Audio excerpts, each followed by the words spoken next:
If I can drill down to a specific, and it relates to one of our predictions, sort of sense in which South Africa is does stand a chance in the longer term of doing really well. We were talking about the rand, the value of the rand. By certain measures, the rand is hugely undervalued. I think there was a news report yesterday that said 62% undervalued. So what does that mean? It means economists really keep two sets of books around how value works. One is price. Something is just as valuable as the price you're willing to pay for it. And if you're really willing to pay 10,000 Rand for a Justin Bieber concert ticket, then that's what it's worth. I can't see the value myself outside of that, but hey, knock yourself out. There's another kind of value that we try to suppose, a real value that the prices do well to track. And it's by having that concept in mind that you can think of a bubble being sort of an asset price that increases far above the real value of the thing. So to say the rand is undervalued is to say, well, people are only willing to pay for a rand at this rate. But and at some deep level, they should be willing to pay for a rand it should be a different rate. Why is that? Well, you look at basically the amount of goods and services that are being produced in this country. You look at them in other countries. You look at the inflation rates comparatively, and you see how the currency should sort of make up for the difference. If you have one country increasing its GDP substantially, not with a lot of inflation, and the other one having a bit of inflation, not growing so much, there should be a difference that's matched up by a currency revaluation. It's that kind of calculation, looking at sort of how many goods and services are being chased around by how many rands, that suggests that we should have a stronger rand than we do. Why do we have a weak rand? Well, it's because a currency is a medium of exchange. It's a thing you do deals with, but it's also a store of value.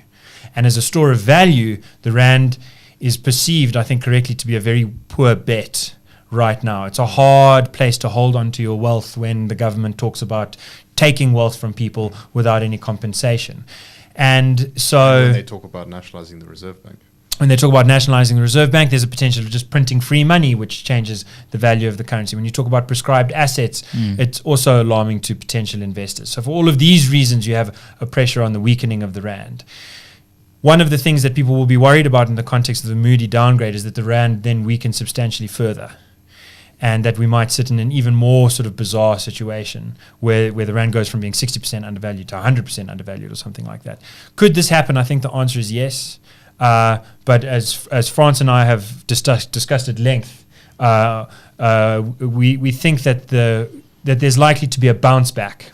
See, the problem is bonds, when they get junked by the rating agencies, become impossible to purchase for the poorest people, effectively. Those people who can't afford to lose money on a bet take the safest bets. The safest bets in the world are bonds. So pension funds have mandates, fiduciaries are obliged to bet on very safe things like bonds. When the rating agencies say this bond is no longer a bond, it's a chip in a casino, they can't buy into that.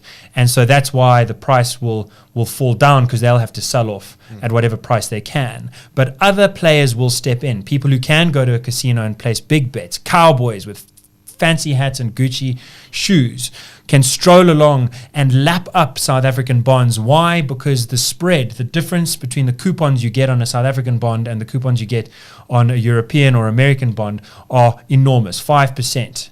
In many cases, and our bonds, and we're issuing South African bonds in euro denominations, which means they don't have to worry about the currency fluctuating. What's the upshot?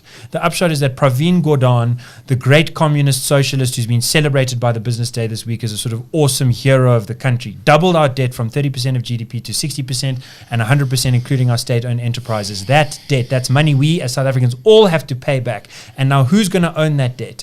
Not even pensioners, not even the poorest of the poor. All of it is going to be owned by cowboys. That is how you increase inequality, decrease efficiency, and immiserate an economy. And that's what we've managed to do. And it's going to take serious structural reform to undo that problem. A strange thing could also happen in our thinking about the rand and Moody's downgrade. That is that if you're going to be downgraded to junk by all three big agencies, and then you get knocked out of the global bond index, and now is a wonderful time for that to happen to you as a country, because we've got the good fortune of it happening at a point when interest rates around the world very, very low. And you've got a figure we came up with last year, $17 trillion invested around the world at negative yields. And what that may mean is that the immediate short-term consequence of that Moody's downgrade may not be to see the devaluation, the extent of devaluation move from 60% to 100%. You might even, now that there's the certainty that the downgrade has happened, see these yield-seeking, desperate for yield. There's none in most other parts of the world.